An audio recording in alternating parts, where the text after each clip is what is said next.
Hi viewers, நான் உங்கள் Jenny. என்னுடைய வீடியோ உங்களுக்கு பிடிச்சிருந்தா உங்களுடைய நண்பர்களுக்கு ஷேர் பண்ணுங்க. நான் இன்னைக்கு ரொம்ப இன்ட்ரெஸ்டிங்கான ஒரு ஸ்டோரி தாங்க சொல்ல போறேன். என்ன அப்படின்னாக்கா, ரீசெண்டா கார் ரேஸ்ல வந்து பாத்தீங்கன்னா வின் பண்ண நம்ம அஜித்குமார் சார் அவருடைய பாதத்தை தொட்டு வணங்கி முத்தமிட்டு இருப்பாரு. யாருக்குமே பணியாத இவர் பாத்தீங்கன்னாக்கா அந்த ஒரு நபருக்கு பாத்தீங்கன்னாக்கா போயிட்டு அவர் காலில் விழுந்து அவர் வணங்கி முத்தமிட்டு வந்திருப்பாரு. அப்பேற்பட்ட இவர் யாரு அப்படின்னு சொன்னாக்கா, இவர் தாங்க கார் ரேஸ்ல வந்து வின் பண்ணி முதலிடத்துல வந்த நம்ம ஆல்டன் சேனா என்பவர்.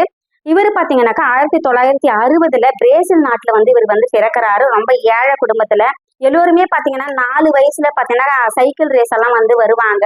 சைக்கிள்ல வந்து பிளே பண்ணணும் அப்படின்னு ஆசைப்படுவாங்க. ஆனா இவர் வந்து பாத்தீங்கன்னாக்கா வித்தியாசமா கார் ரேஸ்ல வந்து நம்ம பயிற்சி எடுக்கணும் அப்படின்னு சொல்லிட்டு இவர் வந்து நல்லா கார் ரேஸ்க்காக வந்து பயிற்சி எடுக்கிறாரு.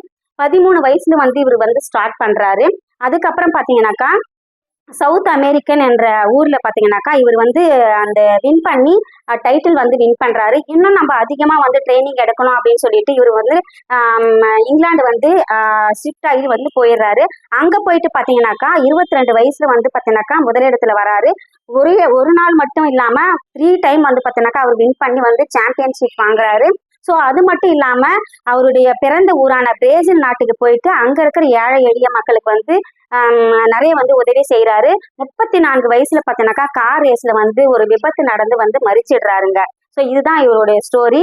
ஸோ மீண்டும் அடுத்த வீடியோவில் உங்களை வந்து சந்திக்கும் வரை உங்களிடமிருந்து விடைபெறுவது உங்கள் ஜெனி. நன்றி, வணக்கம்.